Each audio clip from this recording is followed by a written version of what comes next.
passou pelo desafio de falar o título. Cara, sem... é um trava-língua, eu ia falar, um trava-língua. Um intrépido. Eu não queria ser porque eu acho muito pretensioso. Então eu falo assim, eu sou um dos livreiros, eu não me considero o único nem o melhor, sou um deles. Né? Já aproveita, já mostra aí pro pessoal, mostra tá aqui. Aqui, esse livro que fica em pé, se eu deixar. Deixa eu colocar ali. Livro sério, fica em pé. Aqui... E o que é o Intrépido Livreiro? Olha só, esse projeto aqui, ele acabou sendo desenvolvido sem eu imaginar que ele aconteceria, porque há 2 décadas ou até mais, eu comecei a ter um exercício de escrever crônicas, escrever passagens, porque eu tinha e tenho esse medo de banalizar a rotina, as coisas que acontecem no dia a dia de um livreiro e de uma livraria de rua, especificamente. Né? Tem rotina lá? Exatamente, tem rotina, como tudo, e que em alguma interpretação, em alguma leitura, uma rotina também salva a gente, né? Porque são movimentos esperados que você fala, não, aqui... você ter surpresa toda hora também é um pouquinho estressante, né? Vamos dizer assim. Mas em meio à rotina que acontece, tem horário de abertura, horário de fechamento, tem a chegada de mercadorias, tem atendimento. Acontecem episódios, causos vividos, ou cenas, ou atendimentos inusitados, né? E eu comecei a falar, nossa, cara... eu preciso não esquecer disso, né? Eu quero registrar.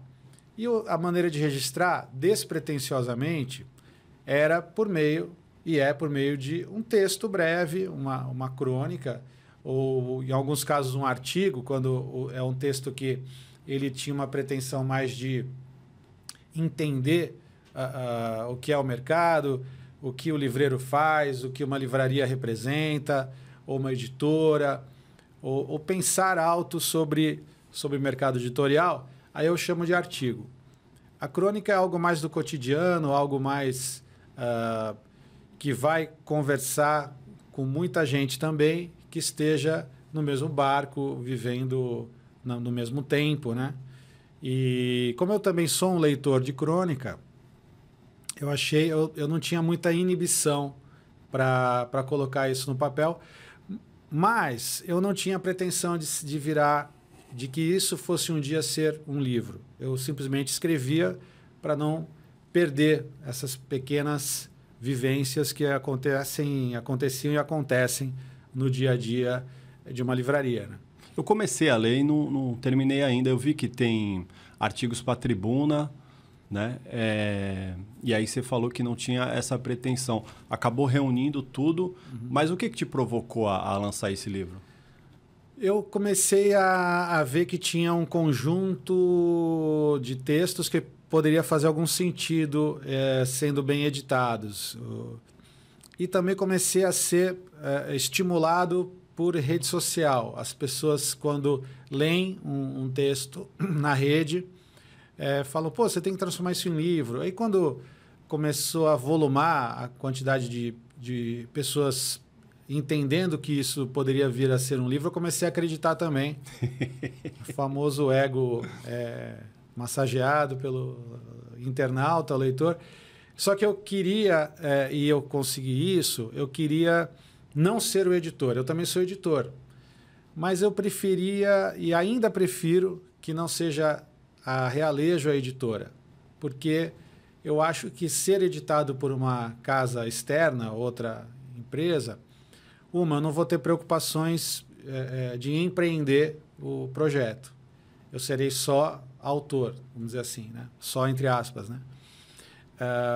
E aí também é melhor você validar externamente, ter alguém para entender os teus textos, para despreocupadamente eu ser conduzido, vamos dizer assim. E humildemente eu fui no mercado editorial, como eu vivo dentro dele, eu propus para umas 4, 5 editoras e uma delas que é a Vento Leste, editora aqui de São Paulo, falou: eu gosto do que você escreve, a Mônica Schalka, a editora.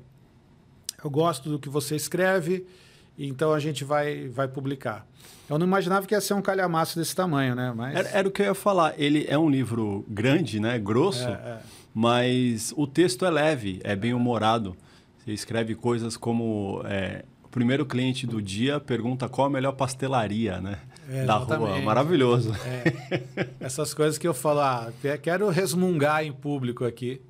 E aí, uma dessas coisas que você conta foi como você se tornou livreiro, que foi através de um recado mal dado, né? Isso. Como é que foi essa história? Essa história é bem inusitada, né? Porque eu estava com quase 18 anos e eu precisava de um emprego porque eu queria estudar faculdade. Eu sempre desenhei e gosto de desenho, ilustração. E eu falava, puxa, eu cheguei quase aos 18. A minha família não tinha condições de me viabilizar. Eu falei, eu vou começar a procurar emprego. Já tinha feito algumas coisinhas, mas nada muito relevante. E era 1990. Aí eu saí com uma... a única coisa que eu tinha não era um currículo, eram os meus desenhos. Eu fiz uma pasta com os meus desenhos e andava com meus desenhos por aí. Que nem hoje eu estou andando com o meu livro, eu andava com os desenhos. Continua o mesmo sonhador, hein? Assim, não muda muito, né? Engraçado. E aí eu comecei sem método algum também, que também continuo mantendo essa... Tá dando certo, então mantém. Vamos lá. Eu não posso também ficar me autoflagelando muito, me cobrando. Mas eu cheguei e comecei a perambular pela cidade, em 90, e fui umas 10, sei lá, 8, 10 lugares, lojas. Eu lembro que eu fui... Marcas que não existem mais. Acho que eu fui no Mapping, tinha o Mesbla. Tinha umas lojas de departamento das antigas aí. Aí eu fui e tal, fui em agência de publicidade, eu lembro, que cheguei com os desenhos, eu falei, será que isso aqui se aproxima e tal? Não se aproxima. Aí fui. Aí eu passo em frente àquele... na Costa, no Gonzaga, onde tinha o Cinema Iporanga, que era um prédio lindo, Art Deco, anos 50, né? E dentre os negócios lá do conjunto tinha a Livraria Iporanga. E aí eu olhei para aquela livraria e lembrei que um dia, quando eu tinha uns 10, 11 anos, eu me refugiei lá para não apanhar numa... Eu saí na mão, ou era 12, sei lá. Eu estava vendo um filme no cinema... Se quiser atender lá... Tá vibrando? Tá. Não. Nem deve ser telemarketing. Atrapalha? Acho que a vibração atrapalha, né? Deixa eu... Vou por aqui. Aí, beleza. E aí eu estava vendo um filme lá com mais 2 ou 3 amigos e começou a ter uma treta dentro do cinema. E aí, acho que o cinema o filme parou, porque começou a ter um quebra-pau de molecada. Mas quando a luz acende, eram muitos deles e poucos nossos, né? Aí eu saí correndo e entrei nesse cinema, na livraria Iporanga. Eu tinha uma boa lembrança daquele lugar, né? Eu falei, esse lugar já me salvou uma vez. Aí eu entrei lá, pedi emprego, não precisavam, mas pegaram um telefone de recado, que eu não tinha telefone também. Minha família tinha descido de padrão abruptamente e tal. E me adaptei a isso, claro. E aí eu deixei esse telefone de recado e fui embora. E depois de uns 15 dias recebo um recado dessa vizinha falando, olha, um tal de Zé Pedro, Zé Paulo, tal, não sei o que, te ligou e você precisa ir, o cara tá te oferecendo emprego lá. Eu falei, mas eu fui em lojas, não fui no nome de alguém, não é possível, eu não lembro de um Zé Pedro. Tal. Foi em vários lugares, né? Vários, deixei lá, telefone de recado, sei lá o quê. E aí a vizinha falou, você está sendo muito braço curto, hein? Vai lá e descobre quem é e não me aborreça. Eu falei, tá bom. Tudo bem, sendo assim, voltei nos 10 lugares e levei 10 nãos, inclusive na livraria. Mas no segundo instante, quando eu tô virando as costas para ir embora, o mesmo rapaz lá fala, não, mas espera aí, vem cá. Não foi a gente que ligou. Na Livraria Iporanga. Na Livraria Iporanga. Não foi a gente que ligou, mas você tinha me dito que você gosta de ler, sua mãe é professora, você gosta de desenhar e tal. Eu falei, tudo isso, eu gosto mesmo e tal. E, bom, vamos fazer o seguinte, eu não estou precisando, mas amanhã você vem aí, vamos começar, ver como é que você se sai, e eu vou te contratar. Eu falei, pô, legal, demais, começar lá. Aí comecei, 2 meses depois ou 3 meses eu fiz o vestibular, passei em arquitetura na FAUS, comecei a cursar. Quando eu estou terminei o primeiro semestre, que era semestres, né? Não é anual, né? A semestral.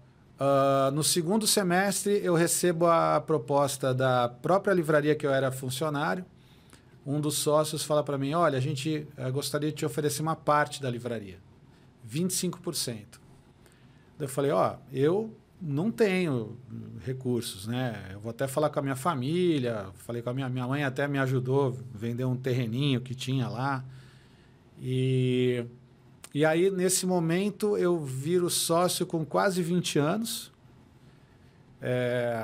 O curso de arquitetura era à tarde, então era meio que impossível. Eles tinham muita boa vontade comigo, que eu trabalhava de manhã, das 8 ao meio-dia, ia estudar, e a livraria ia até às 10 da noite. O Gonzaga era mais boêmio antes, mais notívago, né, tal.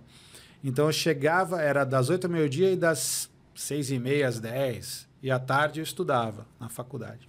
Mas depois você descobriu o recado errado. Descobri. Aí depois de uns 4 anos já sócio lá, estou no botequim, que era uma prática que é mantida até hoje, mas com esse antigo sócio. E ele fala para mim, poxa, mas que história maluca a sua, né? Aqui na Iporanga, o começo. Eu falei, não, maluca não. Eu acho uma história até meio tediosa, meio de um teimoso que voltou 2 vezes no lugar e você acabou cedendo e tal.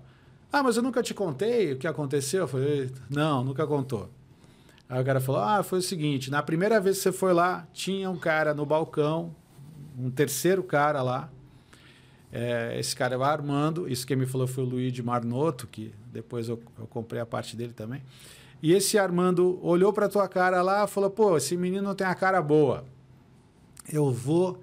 Me dá o telefone dele de recado, porque não era na livraria que os caras iriam me chamar, mas sim no bar do Armando, chamado Zé Pelim. Zé Pelim. Aí Zé Pedro, né? Lá, aquele recado lá atrás, falei, puta, era o bar Zé Pelim, que existiu em São Vicente e que, segundo a ideia desse Armando, eu seria um garçom, barman, alguma coisa assim. E aí, por descaminhos, virei um livreiro que escreve até um livro. Ó, que loucura, depois desse tempo todo. E a história está aí dentro, essa história.